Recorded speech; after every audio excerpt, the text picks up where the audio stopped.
Assalamualaikum warahmatullahi wabarakatuh. Perkenalkan, nama saya Lisa Muliza dengan NIM 2415050998. Baik, di sini saya akan menjelaskan mengenai konsep pendidikan menurut Quran surat Luqman ayat 16 sampai dengan 19.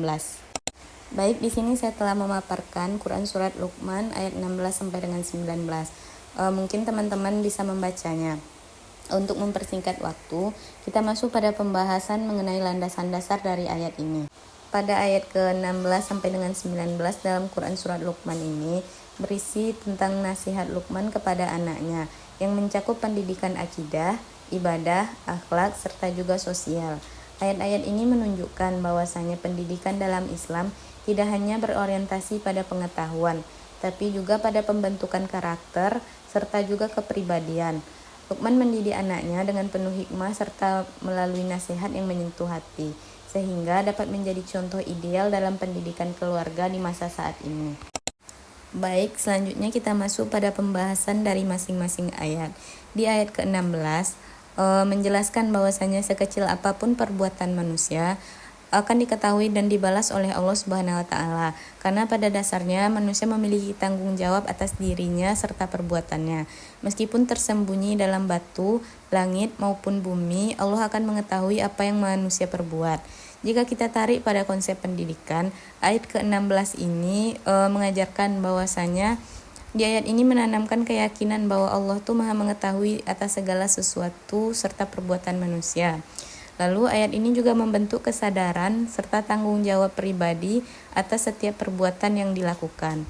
Selanjutnya, ayat ini juga mendorong peserta didik untuk berlaku jujur meskipun tidak diawasi oleh orang lain. Karena Allah lah yang Maha mengawasi dan kita harus memiliki sifat muraqabatullah atau merasa diawasi oleh Allah.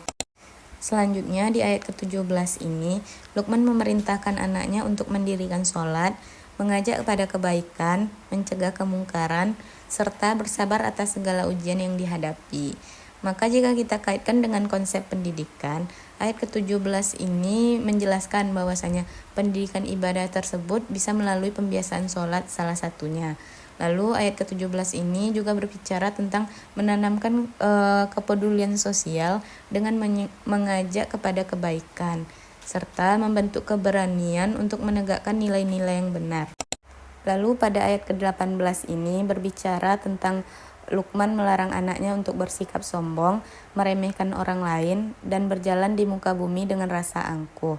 Jika kita kaitkan dengan konsep pendidikan, ayat ke-18 ini memberikan contoh bahwasanya pendidikan akhlak itu salah satunya menanamkan sikap rendah hati kepada sesama manusia, lalu mengajarkan pentingnya menghormati orang lain, membentuk karakter yang santun dalam pergaulan, dan terakhir menjauhkan kita dari sikap sombong serta egois. Di ayat terakhir Quran surat Luqman ayat 19 ini, Luqman mengajarkan anaknya agar bersikap sederhana dalam berjalan dan juga melembutkan suara ketika berbicara, karena suara yang keras dan kasar diibaratkan seperti suara keledai. Jika kita tarik nilai ataupun konsep pendidikan dalam Quran surat Luqman ayat 19 ini, pertama, pendidikan etika itu sangat penting dalam berkomunikasi. Lalu ayat ini juga mengajarkan kesopanan dalam berbicara dan berperilaku. Selanjutnya, ayat ini juga memberikan cerminan untuk membentuk karakter yang santun dan tidak berlebihan dalam berbuat sesuatu. Dan terakhir, ayat ini juga menanamkan adab sebagai salah satu bagian penting dari pendidikan.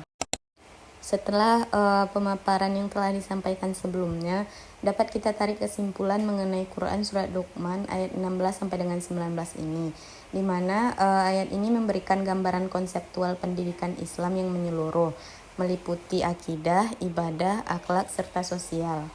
Melalui nasihat Luqman kepada anaknya, dapat dipahami bahwa Al-Quran mengajarkan pendidikan tidak hanya bertujuan untuk mencerdaskan akal, tapi juga membentuk kepribadian yang beriman, berakhlak mulia, serta bertanggung jawab, dan juga mampu berinteraksi dengan baik dalam kehidupan bermasyarakat.